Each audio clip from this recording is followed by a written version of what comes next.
আলহামদুলিল্লাহ। দেখুন বন্ধুগণ, ড্রাইভ করতেছি জেদ্দার সবচেয়ে ভিআইপি এবং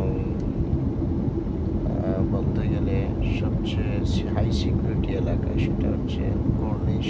এবং এই পাশেই, রাস্তার বাম পাশেই থেকেই শুরু হয়েছে প্রয়াত বাদশাহ আবদুল্লাহ, সৌদি বাদশাহ আবদুল্লাহর বাড়ি এখানে, বিশাল এরিয়া নিয়ে। তো সবচেয়ে মজার বিষয় হচ্ছে